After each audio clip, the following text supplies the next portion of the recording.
I would like to share with you today my story, The Porcupine and the Pig, a fable told with puppets. This is Pig, this is Porcupine, and this is their story. Once upon a time, there was a little pig who liked to dig in the dirt looking for sweet roots. On one sunny afternoon, as he explored the edge of a grassy field, a porcupine wandered by. She was about the same size as the pig, but she had great, long, prickly quills, and when she shook herself, they bristled. The little pig froze in place, for he had heard all sorts of stories about how painful an encounter with a porcupine could be. Then the porcupine looked at the pig and said, "What's your problem, piggy?" Well, the pig didn't know what to do because he was afraid of those quills, but he really did want to finish his lunch, so he stood as tall as he could and said, "I don't have a problem, Porky, but you might. What are you doing here?" "Nothing," the porcupine said, sniffing around. "I was going to have lunch, but you ruined my appetite." The pig was taken aback. "How did I do that?" he asked. "Hello," said the porcupine. "Just look at your reflection in the stream. You are a pig, and everyone knows pigs are pretty stinky."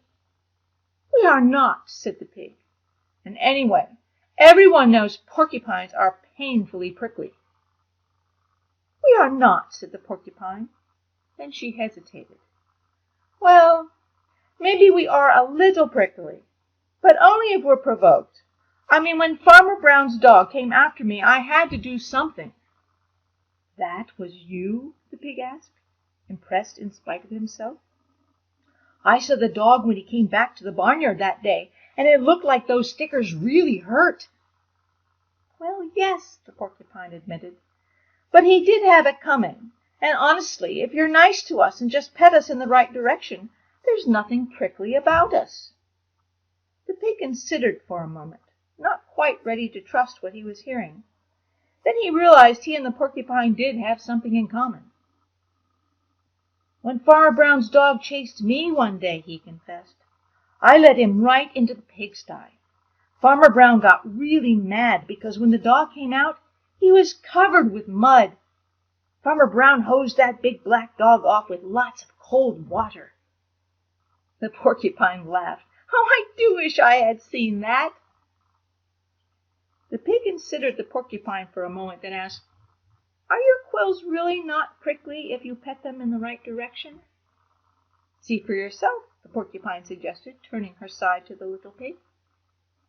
The pig approached the porcupine cautiously, then began to snuffle along her back, being careful to pet her from head to tail. "You're right," the pig said. "They aren't sharp on the other end. They even feel kind of silky." The porcupine sniffed at the pig. "You're right, too," she said. "You don't smell at all bad like I thought you would."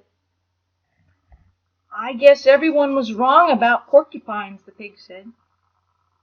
"I guess everyone was wrong about pigs, too," the porcupine said.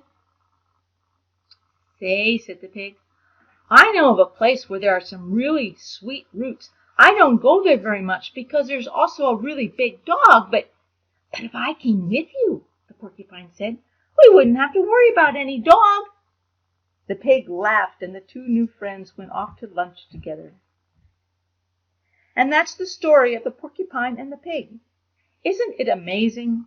A porcupine and a pig can be friends as long as they ignore what everybody says. The end.